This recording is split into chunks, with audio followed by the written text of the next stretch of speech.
English பேசும்போது தப்பா பேசுறேனே என்று வெக்கமா இருக்குதா? உங்களுக்கு பயமா இருக்குதா? அதனால பேசாமே இருக்கிறீங்களா? இந்த 2-in-1 டெக்னிக்கை நீங்க செய்தா உங்களோட ஸ்போக்கன் இங்கிலீஷ் 90% இம்ப்ரூவ் ஆகும். அந்த டெக்னிக்கை நான் சொல்லி கொடுக்க போறேன். ஐ நோ நீங்க எல்லாம் ஸ்மார்ட் பீப்புள், அதனாலதான் இந்த வீடியோ பார்த்துட்டு இருக்கீங்க. ஸ்மார்ட்டா இருந்தா ஃபுல் வீடியோவை பார்ப்பீங்க. பாதியிலே விட்டுட்டு போனா ரெசிபி ஃபுல்லா வருமா? பிரியாணி ரெசிபியை பாதியில பாத்தீங்கன்னா பிரியாணி வருமா? இல்லையே, ஃபுல்லா பார்க்கணும். டிப்ஸ் ட்ரிக்ஸ் எல்லாம் கத்துன்னு அதை பிராக்டிஸ் பண்ணணும். இது என்ன டெக்னிக்? இந்த technique 2 parts. 1 part you are going to talk. அது நம்ம செய்துட்டே இருக்கோம் because we are learning spoken English. இன்னொரு பார்ட் என்னன்னு நான் சொல்ல போறேன். அதுக்கு வெயிட் பண்ணுங்க. Before we move on, I am going to tell you about the answer of last time's quiz. ரெண்டு ஆப்ஷன்ஸ் கொடுத்தேன் fill in the blanks. It's with apostrophe, it's without apostrophe. It's my pen. This is the answer. Without apostrophe தான் answer. இந்த it's எப்போ use பண்ணணும்னா அது நம்மளோடதுன்னு சொல்றதுக்கு இந்த it's use பண்ணணும். To show that you are the owner or you possess that thing. It's my pen னா இது என்னோட பென், அப்போதான் இந்த it's யூஸ் பண்ணணும். The other it's it apostrophe s இருக்குல்ல, அது எப்போ யூஸ் பண்ணணும்னா if you want to say it is raining outside, அந்த 2 words இருக்குல்ல it and is, அது சேர்த்து it's raining outside, it's hot outside. அந்த மாதிரி அந்த ரெண்டு வேர்டு சுருக்கி ஒன்னா சேர்த்து சொல்றது தான் it's. Okay, today's quiz is even more simple. ஆனா இது ரொம்ப common mistake. 2 sentences. Which is the correct one? Let us go there. Check the spelling. T-H-E-R-E. Another one is let us go there. T-H-E-I-R. Both are sound the same. Which will you use? Which is correct? அந்த sentence நீங்க type பண்ணணும். Why am I asking you to type this? ஏன்னா இந்த video முடிக்கிறதுக்குள்ளே நீங்க ஒரு விஷயத்தை கத்துக்குவீங்க. Type பண்ணீங்கன்னா அது மைண்ட்ல போகும். So just as we are watching, we will learn something. அப்படியே இந்த வீடியோ பாஸ் பண்ணி டைப் பண்ணுங்க correct answer. Let me see who gets it. Answer next time. ஓகேங்க, குவிஸ் ஓகே, டெக்னிக் ஓகே, ஆனா ஐ நீட் ப்ரொஃபஷனல் ஹெல்ப்னு சொல்றீங்களா? அப்போ you have to mail me. English conversation, professional coaching and resume writing to get your dream job. Email பண்ணுங்க. இப்போ என்ன சொல்ல போறேன்? இந்த டெக்னிக் என்னது? 2-in-1 technique. ஃபர்ஸ்ட் பெனிஃபிட் என்னன்னா no money required, no preparation and no partner. It is a self learning method. Just 15 minutes போதுங்க. Take up the challenge. All you smart people, take up the challenge. Okay. Now, first part of this method is writing. நீங்க writing-ஆ? Yes, எழுதுறது. Writing is the most underrated method which is ignored by a lot of people. எப்பவுமே ஸ்பீக்கிங்லே concentrate பண்ணும், ஆனா writing very important. Let me tell you why. Because input 2 ways. என்னது? ஒன்னு reading, ஒன்னு listening, கேட்கறதும் படிக்கிறதும். இன்னொன்னு என்னது? இப்போ அவுட்புட் எப்படி பண்ணுவோம்? பேசுறது, அதான் ஸ்போக்கன். ஓகே. அப்புறம் எழுதுறது, that also we are expressing our self.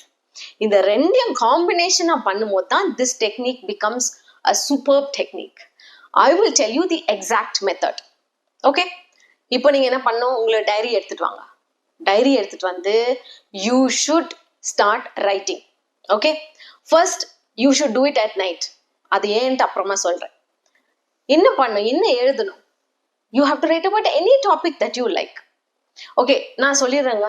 எந்த டாபிக்னா எடுத்துக்கோங்க. அதை பத்தி advantages, disadvantages எழுதிக்கோங்க. சிம்பிள் தானே?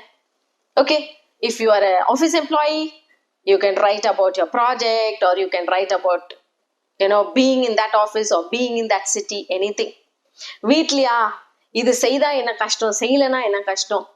ஹோம் மேக்கரா இருந்தீங்கன்னா அதை எழுதுங்க. ஸ்டூடெண்டா எழுதிங்கன்னா உங்க காலேஜ் பத்தி எழுதிங்க, உங்க சப்ஜெக்ட்ஸ் பத்தி எழுதலாம். எது பத்தினா இல்லை. சரி இதெல்லாம் வேண்டாங்க, அட்வான்டேஜஸ் வேண்டாம், disadvantage. And then I tell you one very exciting topic. எனக்கு இது ரொம்ப பிடிச்சமான டாபிக். என்னன்னா, உலகத்துல இருக்கிற எல்லா காசும் உங்ககிட்ட இருந்தா நீங்க என்ன செய்வீங்க? Yes, if you had all the money in the world, what would you do? எங்க இருப்பீங்க? என்ன செய்வீங்க? என்ன சாப்பிடுவீங்க? என்ன துணி போடுவீங்க? எந்த ஹாலிடேக்கு போவீங்க? யாருக்கு ஹெல்ப் பண்ணுவீங்க? வீடு கட்டுவீங்களா? எந்த நாடுல இருப்பீங்க? எல்லாமே எழுதலாங்க. அது மாதிரி எக்ஸைட்டிங் டாபிக். நாமளே ஒரு ட்ரீம் டாபிக், இல்லைன்னா உங்க ட்ரீம் கெரியர் பத்தி எழுதலாம், இல்லைன்னா வந்து உங்க ட்ரீம் ஹாலிடே பத்தி எழுதலாம். Okay, so write about something for 10 minutes. Just 10 minutesக்கு நீங்க எழுதணும். Let me tell you what are the advantages of writing. Write பண்ணும்போது என்னன்னா, இந்த ஃபிங்கருக்கும் இந்த பிரெயினுக்கும் கனெக்ஷன் உண்டுங்க. Typing okay, laptop okay, but எழுதும் போது அது வந்து மனசுல பதியும். Okay, it is free floor expression. அதுதான் செய்ய போறோம். அப்போ ரைட்டிங் பண்ணும்போது நம்ம என்ன பண்ணலாம்? யோசிக்கலாம், நிறுத்தி எழுதலாம், இல்லைன்னா தப்பு பண்ணா கரெக்ட் பண்ணலாம், இல்லைன்னா வந்து திருப்பி எழுதலாம், வேற விதத்துல எழுதலாம். So many advantages of writing. இல்லைன்னா ரிசர்ச் பண்ணி எழுதலாம், அதை பத்தி, டாபிக்கை பத்தி, எது வேணாலும் செய்யலாங்க. ஆனா 10 minutesக்கு நீங்க எழுதணும். 10 minutesக்கு எழுதிட்டு step number 2, you should talk about it. என்ன பண்ணணும்? எழுதிட்டீங்களா? அதை மூடி வச்சிடு. மூடி வச்சுட்டு 5 நிமிஷத்துக்கு பேசணும். அதே டாபிக் என்ன எழுதுங்களோ அதை பத்தி பேசுங்க. அதே வேர்ட்ஸ் தேவையில்லை. நீங்க வந்து உங்களோட ஓன் வேர்ட்ஸ்ல என்ன எழுதுனீங்களோ அதை பத்தி பேசுங்க. See, I know it, what you write in 10 minutes, maybe you can talk it in 5 minutes, or you can talk about it in 2 minutes or 3 minutes. ஆனா நீங்க என்ன பண்ணணும்? 5 minutes பேசணுங்க. சப்போஸ் அந்த டாபிக் பத்தி பேசுறீங்கன்னு வைங்களேன், அது முடிஞ்சிருச்சுன்னு வச்சுக்கோங்க, திருப்பி அதே ஸ்டார்ட் பண்ணி continue talking for 5 minutes. So 10 minutes writing, 5 minutes talking. இதுதான் 2-in-1 டெக்னிக். இந்த 2-in-1 டெக்னிக்கை 15 minutes ஆகும். 10 minutes to write, 5 minutes. Take this 15 minutes for 15 days. That is your challenge. All of you who have reached this part of the video, you are all smart. Nadula vittu odittunga, they are not serious, but you are serious. So take this challenge. Write for 10 minutes and speak for 5 minutes. இதை உங்களால செய்ய முடியுமா? இதை செய்தீங்கன்னு வைங்க, you will reach the next level. வேற லெவலுக்கு போயிருவீங்க. அப்புறமா நான் வந்து உங்களுக்கு நிறைய லேர்னிங் வீடியோஸ் போட்டிருக்கிறேன், vocabulary வீடியோஸ் போட்டிருக்கிறேன். Go and watch all those videos. I am going to leave a 10-minute technique. அந்த 10-minute technique அந்த வீடியோ நான் போட்டிருப்பேன், அங்க போய் பாருங்க.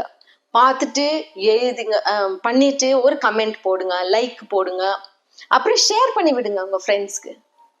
And I will see you next time.